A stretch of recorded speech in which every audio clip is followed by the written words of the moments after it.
India-US relationship is volatile at best and bullying at worst. So you're accusing me of bullying US? Jaishankar जी हमारे भारत के external affairs minister यानी विदेश मंत्री तो है, लेकिन वो सिर्फ दुनिया के दिखावे के लिए।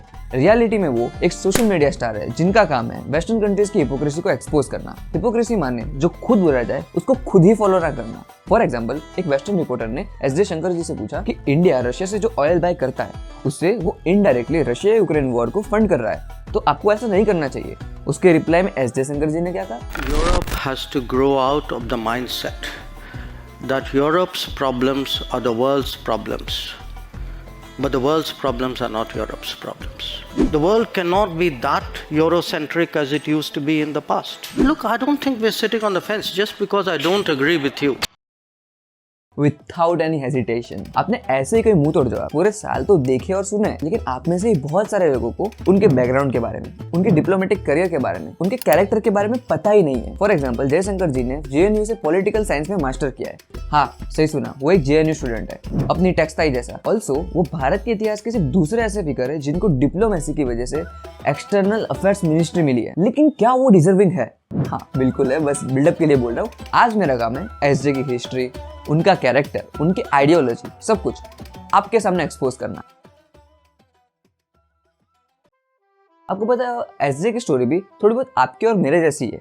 वो कैसे? क्योंकि उनको भी अपने विल के अगेंस्ट फैमिली प्रेशर में बैचलर्स करना पड़ा था, लेकिन उन्होंने बहुत ही जल्दी रियलाइज कर लिया था कि वो इस फील्ड में एक्सेल नहीं कर सकते और करना भी नहीं चाहते क्योंकि उनका उसमें इंटरेस्ट नहीं है। और उन्होंने अपने करियर एमए इन पॉलिटिकल साइंस को चुना, जो उन्होंने जेएनयू से किया। लेकिन याद करो, मैंने आपको कहा था कि वो हिस्ट्री के सिर्फ ऐसे दूसरे फिगर है जिनको डिप्लोमेसी की वजह से इतनी इंपॉर्टेंट पोस्ट मिली। ये पॉसिबल हुआ उनके एक्सेप्शनल डिप्लोमेटिक स्किल्स की वजह से, जो उन्होंने ओवर द टाइम डेवलप की। एसजे के करियर की important postings ambassador of the US, ambassador of the China and foreign secretary of India है before being an external affairs minister. ये पोस्टिंग अपने आप में काफी इंपॉर्टेंट होती है, राइट? और जो सिचुएशन एसजे ने हैंडल करी उससे तो वो अपनी फील्ड के गोटी बन गए।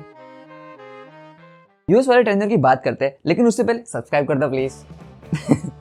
सब्सक्राइब कर दो प्लीज। देखो, एसजे ने India US civil nuclear agreement को नेगोशिएट करने में की रोल प्ले किया था। ऑल्सो इंडिया ने 2010 में ना एक लॉ बनाया था, उसके अंदर अगर कोई भी न्यूक्लियर एक्सीडेंट होता है तो उसके लिए सप्लायर्स यानी सीधा का सीधा यूएस कंपनीज को जिम्मेदार माना जाएगा, और उस वजह से यूएस कंपनीज भारत में आने से डर रही थी। एसजे ने उस टाइम पे ना एक इंश्योरेंस पूल सिस्टम करके इंट्रोड्यूस करवाया था, जो कि एक शेयर्ड सोल्यूशन था, और अल्टीमेटली दोनों पार्टीज ने उस पर एग्री किया। एसजे ने यूएस को कन्विंस किया कि इंडिया एक रिस्पॉन्सिबल न्यूक्लियर पावर है और इंडिया को न्यूक्लियर सप्लायर्स ग्रुप का मेंबर होना ही चाहिए। एनएसजी एक ऐसे देशों का ग्रुप है जो कि पॉलिटिकली अनस्टेबल कंट्रीज में न्यूक्लियर एलिमेंट्स और उसकी टेक्नोलॉजी के ट्रांसफर को रोकती है। यूएस ने इंडिया की ये बात मानी और इंडिया को ओपनली एनएसजी मेंबरशिप के लिए सपोर्ट किया, जो कि एक बड़ी डिप्लोमेटिक विन थी। ये सिनेरियो टफ इतने थे कि उस टाइम पे उसकी इंटेंसिटी क्या ही रही होगी, और एसजे ने ऐसे ही चैलेंजेस चाइना में भी हैंडल किए। तो चलो चलते all the way to China.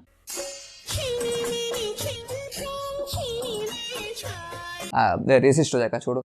हम सबको पता है चाइना कोई एलएसी को पूरी तरह नहीं मानता, और 2013 में डेप्संग वैली इंसिडेंट हुआ था जिसमें चाइनीज ट्रूप्स ने इंडियन टेरिटरी में घुस के अपने कैंप्स लगा दिए थे। लेकिन एसजे ने इंश्योर किया कि ये कॉन्फ्लिक्ट आर्म्ड कॉन्फ्लिक्ट तक तो ना ही पहुंचे और सब कुछ शांतिपूर्वक तरीके से ही हो जाए। लेकिन एक मिनट, ये क्या बात हुई? अगर पाकिस्तान ऐसी कोई हरकतें करे तो हम उनके घर में घुस के सर्जिकल स्ट्राइक करता है, लेकिन चाइना है तो शांतिपूर्वक तरीके से निपटा दो। देखो, बात सीधी है, पाकिस्तान एक वीक कंट्री, इफ वो हमें प्रोवोक करता है तो हम उन पर अटैक कर सकते हैं। लेकिन अभी फिर से एक मिनट, पाकिस्तान ने इंडिया में रईसी अटैक, कठुआ अटैक और सोनमर्ग में टनल अटैक किया है। भारत ने कौन सी सर्जिकल स्ट्राइक की है? उसका रीजन है पाकिस्तान के न्यूक्लियर वेपन्स। अभी हम बात करते हैं चाइना की, तो चाइना एक सुपर पावर है और वो ऐसी हरकतें करता है फिर भी हमें बीच का रास्ता निकालना ही पड़ता है। और चाइना जैसी बैकस्टैबिंग कंट्री से ना ज्यादा बैकस्टैबिंग ना हो, हम वही एक्सपेक्ट कर सकते हैं, और कुछ भी करके मामला निपटाना एक हाई लेवल डिप्लोमेसी है। एसजे की यही स्किल से तो इंप्रेस होकर पीएम मोदी ने उनके रिटायरमेंट के एक दिन पहले ही भारत की फॉरेन सेक्रेटरी दी और लेटर एक्सटर्नल अफेयर्स मिनिस्टर दी, जो कि अगेन भारत के इतिहास में बस दूसरी बार था। लेकिन as a external affairs minister उनका कंट्रीब्यूशन क्या? ये तो हमने पास्ट के अचीवमेंट्स देखी ना। अभी प्रेजेंट में उन्होंने क्या किया? हमने तो बस रील्स में उनके सेविज रिप्लाई सुने।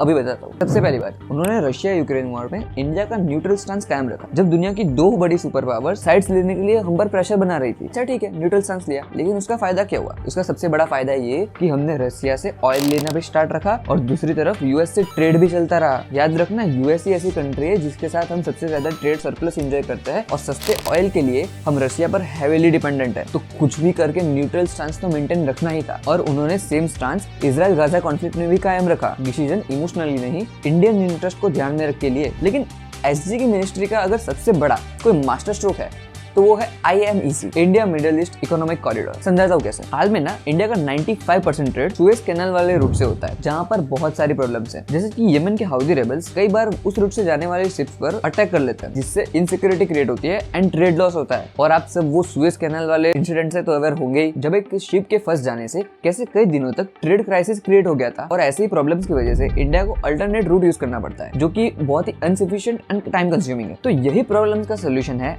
IMEC, जो इंडिया, मिडिल ईस्ट और यूरोप को इस रास्ते से जोड़ता है और ट्रेड की स्पीड बढ़ाने के साथ साथ वो कॉस्ट भी कम करता है। अगर आपको इसके बारे में ज्यादा जानना है तो आप थिंक स्कूल का ये वाला वीडियो देख सकते हैं, जहां उन्होंने डिटेल केस स्टडी में बताया है कि ये हमारे लिए कितना बेनिफिशियल है। अभी हम SJ की दूसरी बड़ी स्टेप्स के बारे में बात करेंगे, जिसका नाम है नेबर्स फर्स्ट पॉलिसी, जिसमें श्रीलंका, नेपाल, भूटान और मालदीव जैसे देशों के साथ कनेक्टिविटी, ट्रेड और सिक्योरिटी में कॉपरेशन बढ़ाते हैं। अब भले ही इनमें से ज्यादातर देश चाइना से इन्फ्लुएंस रहते हैं, लेकिन हमें रीजन में पावरफुल रहने के लिए अपने आप को ऑप्शन दिखाना पड़ता है, वरना हमारी इंपोर्टेंस कम हो जाती है। और यही इंपोर्टेंस वर्ल्ड के सामने बरकरार रखने के लिए India United nation security council में परमानेंट सीट डिमांड करता है। और UNSC के permanent members US, France, UK and Russia India को ओपनली सपोर्ट भी कर रहे हैं।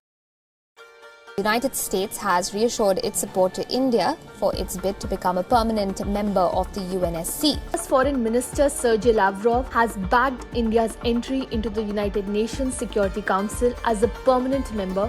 And after the United Kingdom, France has reiterated its support to India for a permanent seat.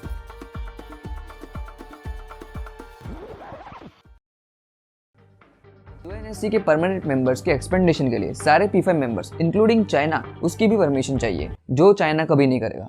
हाल फिलहाल में तो बिल्कुल नहीं। SJ के अंडर इंडिया ने क्वाड अलायंस को एक्टिवली सपोर्ट किया है। क्वाड अलायंस में US, इंडिया, जापान और ऑस्ट्रेलिया शामिल है, जिनका मोटिव इंडो पैसिफिक रीजन में चाइना के इन्फ्लुएंस को काउंटर करना है। इंडिया चाइना के सॉफ्ट पावर नैरेटिव को ना लद्दाख स्टैंड ऑफ और उसके पहले के टाइम से भी काउंटर करता आ रहा है, और उसका असर ये हुआ है कि पूरे 5 साल बाद इंडिया और चाइना के बीच स्पेशल रिप्रेजेंटेटिव डायलॉग हुआ और चाइनीज ट्रूप इंडियन टेरिटरी से पीछे हटे।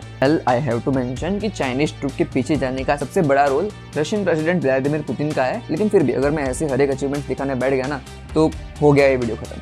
तो उससे बेटर है हम समझते हैं कि उनकी आइडियोलॉजी क्या है, उनकी अप्रोच क्या है, मतलब उनका रूल बुक क्या है, कि अगर वो कोई भी जियोपॉलिटिकल प्रॉब्लम देखते हैं तो उनके लिए फर्स्ट प्रायोरिटी क्या होती है। चलो उनकी आइडियोलॉजी समझते हैं, लेकिन उससे पहले ही बता दूं कि ये सब मेरा मानना है, तो I could be wrong as well. तो मेरा मानना ये है कि उनका मानना है कि हमें अपने डिसीजंस ग्लोबल पावर्स जैसे कि रशिया, US और चाइना के प्रेशर में नहीं लेने चाहिए, बल्कि अपने नेशनल इंटरेस्ट को ध्यान में रख के लेने चाहिए। और इसीलिए ही आप देखोगे कि रशिया यूक्रेन जैसे सिचुएशन में भी उन्होंने इंडिया का न्यूट्रल स्टांस कायम रखा, साइड स्पीक ही नहीं की। नेबर फर्स्ट पॉलिसी से यही पता चलता है कि SJ को रीजन में स्ट्रॉन्ग पकड़ रखनी है, ताकि अपनी बॉर्डर सिक्योर रहे। उनके हिसाब से एक ऐसा वर्ल्ड होना चाहिए जहाँ पे मल्टीपल पावरफुल नेशन हो और कोई एक नेशन जैसे US और चाइना किसी पर डोमिनेट ना करे। उसका सबसे बड़ा एग्जाम्पल है जब SJ शंकर ने कहा था कि उनकी पॉलिसी नॉन अलाइनमेंट नहीं ऑल अलाइनमेंट है। You would not have had a Quad in the non-aligned era.